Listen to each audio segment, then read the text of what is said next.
Ladies and gentlemen, Two Dudes Talk Music in conjunction with E. Brown Industries and Big Jerry Burger brings to you everybody's new favourite game show, Get in the Bin. Now, let's go to our host, Reverend Raph and the beer buddy, Kyle.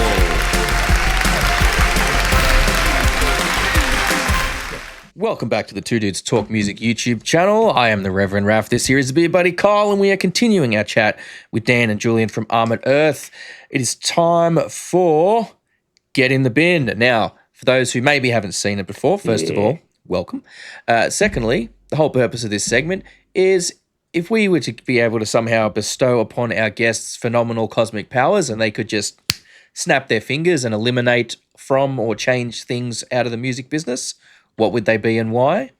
We'll grab three from each of you gentlemen, whoever wants to go first. I got one. Excessive use of triggers in live performances. Okay, so like a rock or metal band, and you're not like and you're trying to convey that as just being like, we just have perfectly intensely hard-hitting drums all the time. Get better instead of fully replacing all of the sound with samples. And also I see a lot of at the same thing, like no overhead mics. The cymbals are just like, they just bleed. They're just coming through on bleed because they're like, oh, there's less punch if you've got cymbals all up in there. I see that and I go in and I'm like, nobody's playing anything. Okay. Well, I saw Fozzy last year and their cymbals were all digital cymbals. Like the drums were like acoustic drums, but the cymbals was all electric, like digital cymbal setup. Is that Tommy Boydus on the kit?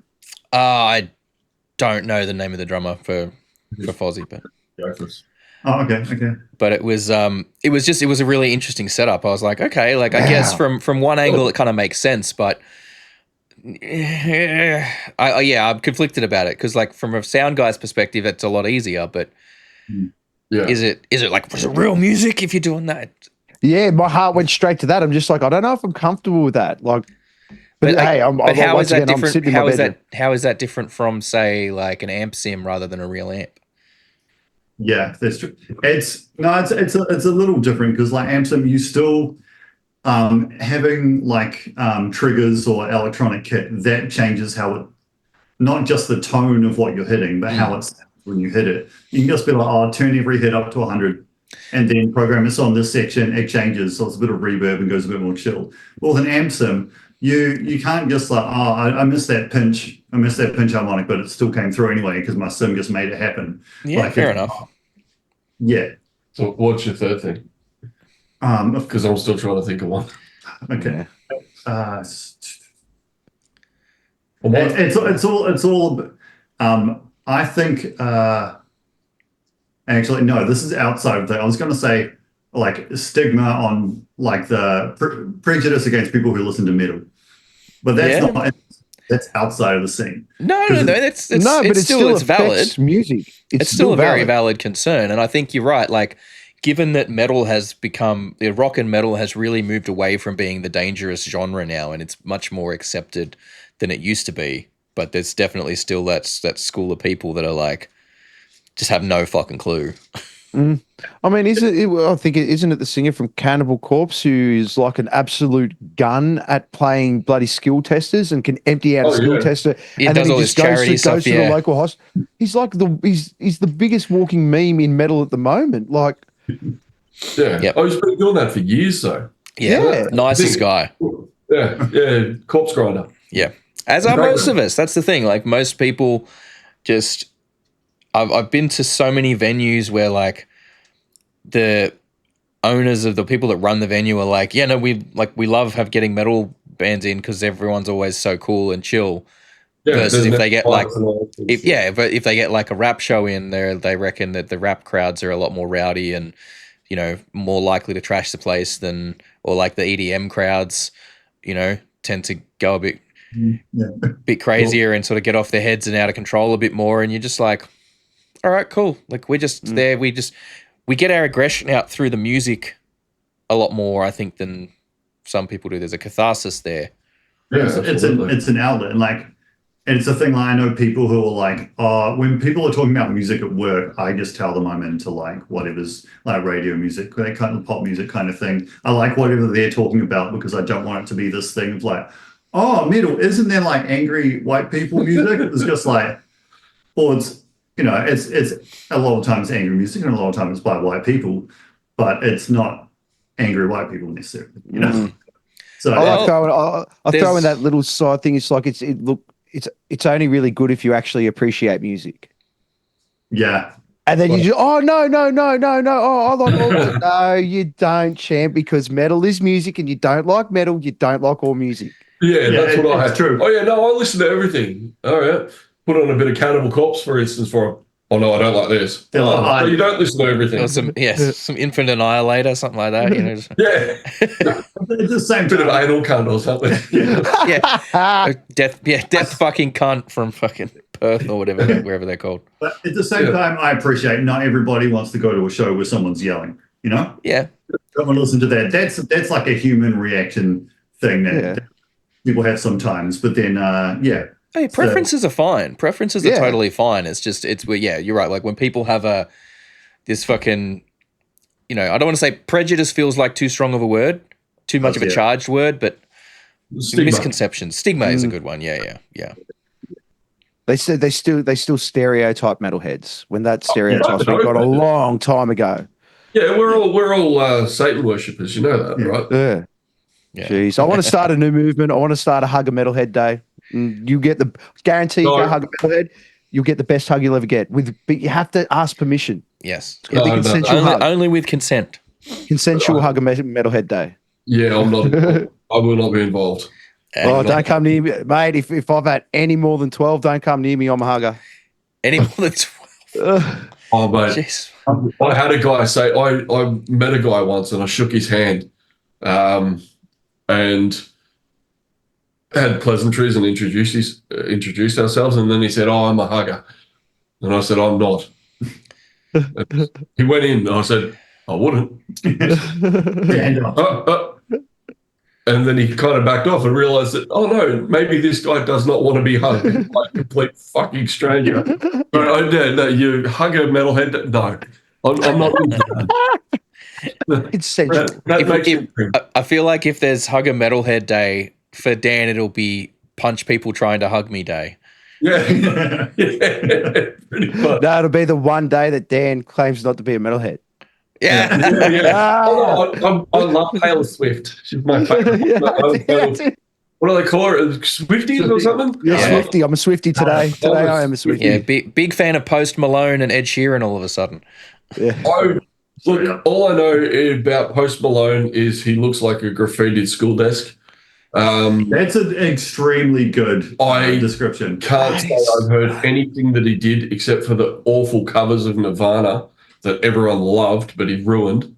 I feel terrible. I thought it was. And I know that Ed Sheeran is a redhead and he plays guitar. And he has a song about a Galway girl. And he has... I did not know that. He has a song that people think is a really nice love song, but it's all about just liking a woman's body and not the rest of her.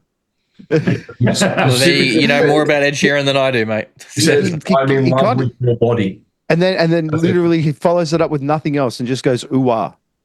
Ooh-ah. Yeah, that's the one. Dreadful. I mean, I'm down with the ooh-ah. They put that in any song. No. You need ooh-ah. Waka. You know what? You just proved the point right. Ooh-ah can go from anyone. You just got to add a bit. So you just got to put your own spin on it. Yeah. All right. So was that? Have you had? Is that two or three from you? Sorry, that we've had. We've had one was a bit of a twofer. You can do it as three. Okay. I would say the other thing is pre-recorded like guitar bits when you've got a guitarist not playing guitar who's like just not playing anything and there's pre-recorded guitar bits. I don't care if it's got like fancy effects on it. It doesn't have to sound exactly the same as the recording. Just get a phaser and some reverb and you're good to go. Yeah, live is an experience. It doesn't have to be album perfect. Yeah. Which is one reason why I don't like Meshuggah live, because they are so good and so precise. It's true. There's just nothing there for me. Yeah. They don't move. And people go, "Oh, what about the light show?" I didn't come to see a fucking light show. So that's my first thing. That's yeah. There we go. There's my third thing, which is now my first. People talking about how good a light show at a concert is rather than how good the actual fucking concert is. If the lights are the best thing that you can say about the concert, it's not a good concert. Straight up. As far as I'm concerned. Well, you've just made every Tool fan in the world. I was going to say I've seen Tool live. Not again. I would not go again. Yeah, well, I've seen Sugar live twice, and it was great the first time for the experience. The second time, it was like watching the exact same show, and I left. Too slick. Because there's nothing that can go wrong. There's nothing that they can give me that I can't get from listening to the album. It's true. You get it. So that where's the surprise? Where's the anything? Where's the spontaneity? That's it. And where's the danger? That's the thing that's people are, danger's missing out of music these days. And we're not talking about the singer's a predator. That's not the kind of danger we want that, because there's enough of that going on. We want it is this person... You're not talking about me, are you? No, I said we're not talking about that. Jesus Christ. But that was good. If you're in the immediate crowd and you have your phone, it's a very specific. Which brings me on to my second point.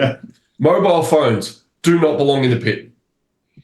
If you are taking a photo, it can be a quick photo and put your phone away. But if you are there, if you're posting it onto Facebook, if you're posting it onto fucking Instagram, if you're texting or if you're looking up a fucking website or something, if you're looking at the footy scores, you don't belong in the pit. You shouldn't be anywhere where the band can see you.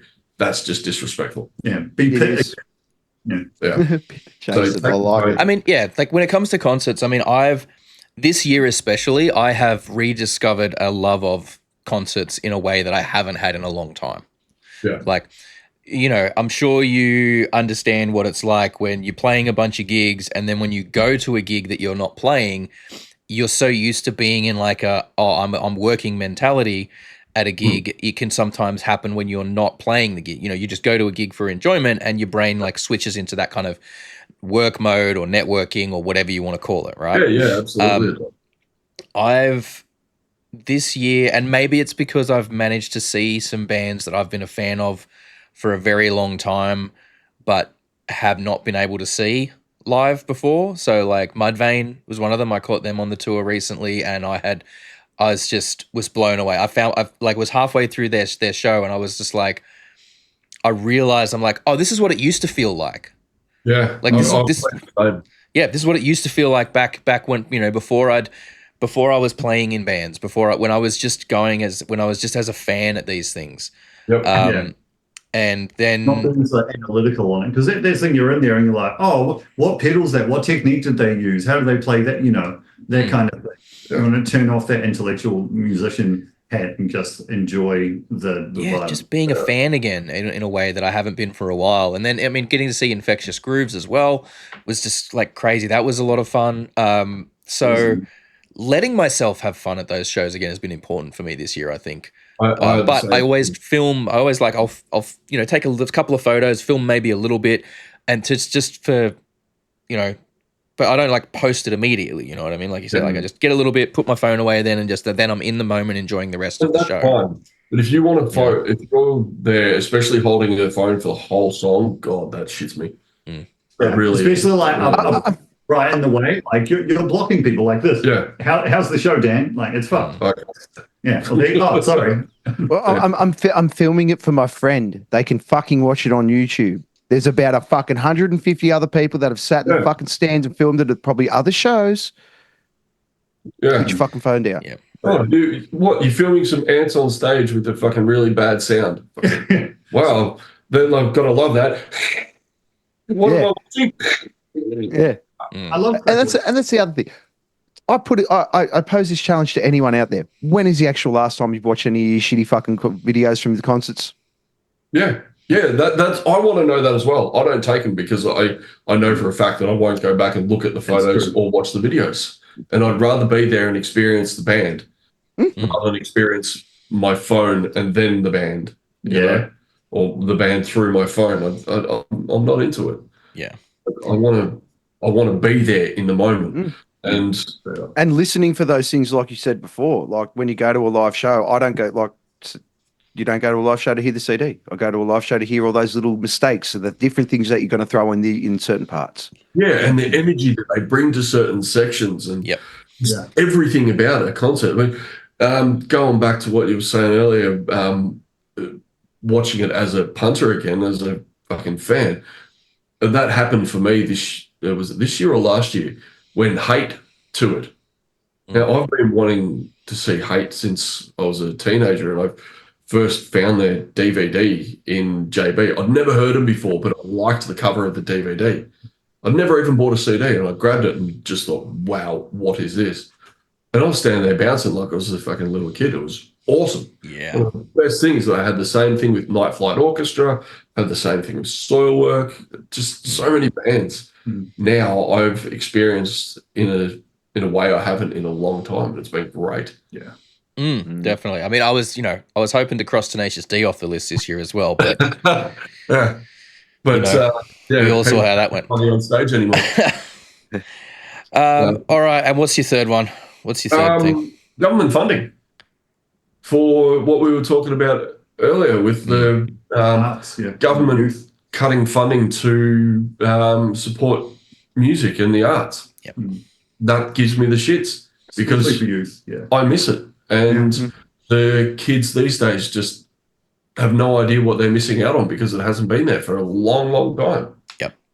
And that's the thing, the level of musicianship that's coming out from these kids at the moment is phenomenal. The amount of information that they have at their fingertips before they even pick up a guitar or when they decide to learn a guitar. It's not like back when we were doing it where you had to go into Thief's Music or Guitar Factory or somewhere like that and hope that they had the tab book there and not everyone else had bought it that week. Yeah. Or then you had to roll the dice on the internet or old tabs.com or whatever. Yeah, the online tabs Yeah. Although I never did that because I don't play. Yeah. Yeah. But it's one of those things where like governments don't look at arts funding as essential for, like it's not, they don't see it as an essential thing. But the problem is while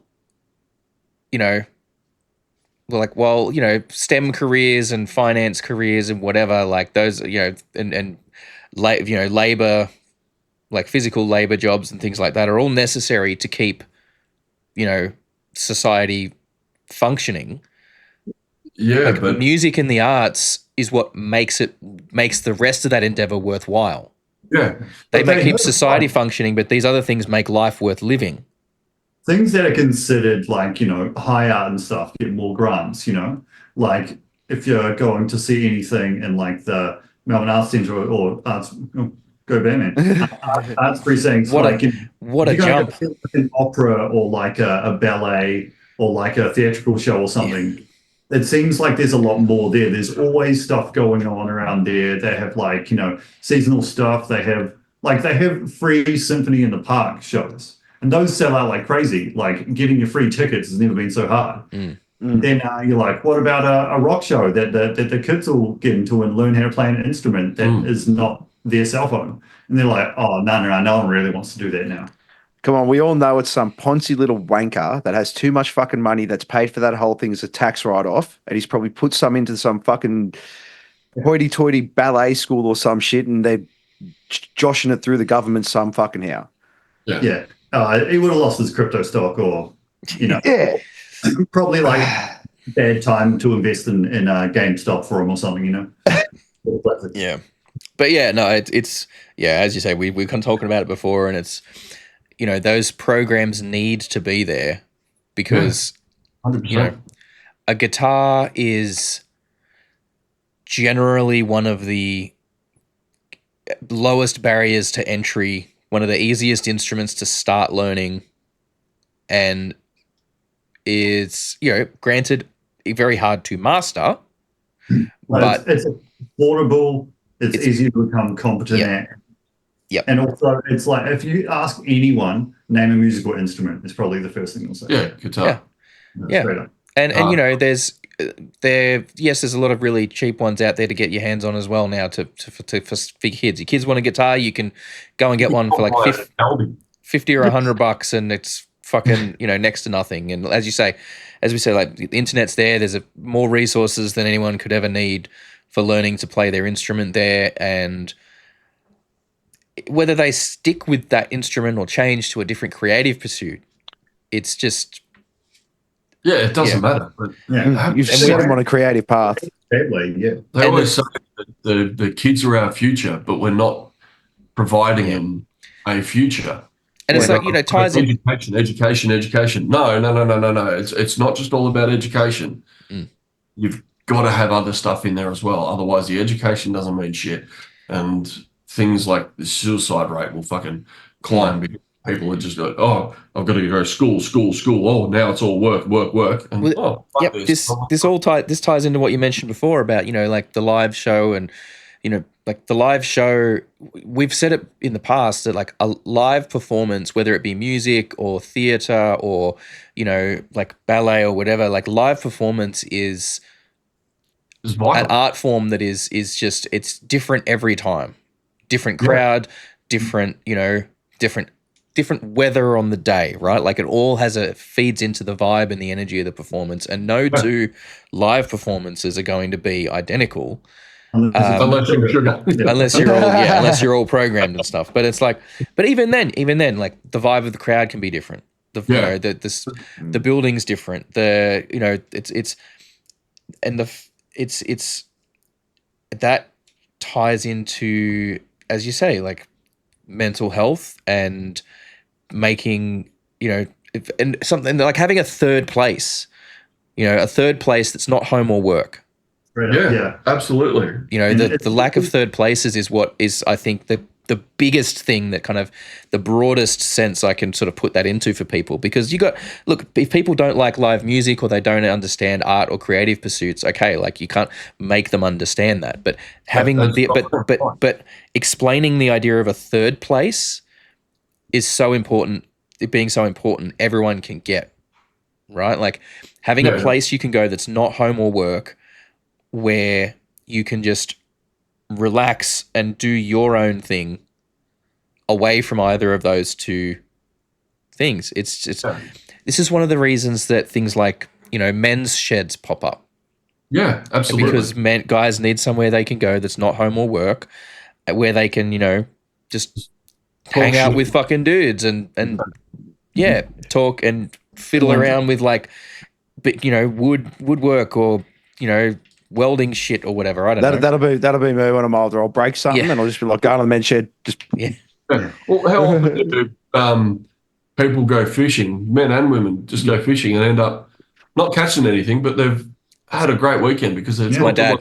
It's my dad. That's what he does. He goes fishing and he's just like, it's not about catching anything. It's just about sitting there. It's basically meditation for him. Yeah, it's absolutely. And that's what a gig is for us, playing and watching. Yeah. What I did state, and it's just it's the right thing. But I mean, I think the lockdown really fucked up the third place thing for people because working from home and then you can't go anywhere, so you've got one place. And now, I mean, I still work from home most of the time. We only have to go into the office once a fortnight, which is crazy. I try and go in a bit more, but like this room here that we're in now, this is my office. This is the music studio. This is like the gaming parlor. Like this is like the go-to, and it's and that's the thing. It's great, but like if I'm like working late hours and stuff, which I've been recently, I'm like, I'm not going to hang out in here, and that's fine. It does weird things with Batman as well. Yeah. Right. But I think that's one thing that I do. That was some great. That was some great entries there, boys. We really, really appreciate that. So as we say, these guys are going to be playing out at Metal to the Max out at Silverton in the October long weekend. If there's any tickets left, which I don't know if there's going to be that many left at this stage in the game, get them now while they still can. It's unpowered camping sites, so you'll be camping out there for a couple of days. Prepare. Make sure you bring everything you're going to need. Over-prepare because you don't want to get caught out without anything. And you can just be a legend and help someone that might have underprepared as well. Yeah, that's the type of thing we've got to do. So I hadn't clicked that we were camping. What? Camper, well, no one told me about this. I don't even have a ticket. All right, gentlemen. Well, thank you so much. It's been amazing to catch up with you guys, and we will absolutely see you out there. We'll raise a couple of drinks together. Thank you very much to Dan and Julian from Armoured Earth. I have been Raf. This has been Kyle. You guys have been amazing, and we'll catch you all next time. Peace out. Peace. Cheers, guys. Thank you very much for watching today's video. We really hope you had a good time with us. If you did, consider hitting the like and subscribe buttons down there and ring that bell so you get notified of all the videos we've got coming out. And we do also have a Patreon. If you're interested, you can head on over there. You can get all the videos early and ad-free. So, a little bit of a benefit. It's only a couple of bucks a month. But if not, thank you very much for watching anyway, and we'll catch you guys next time.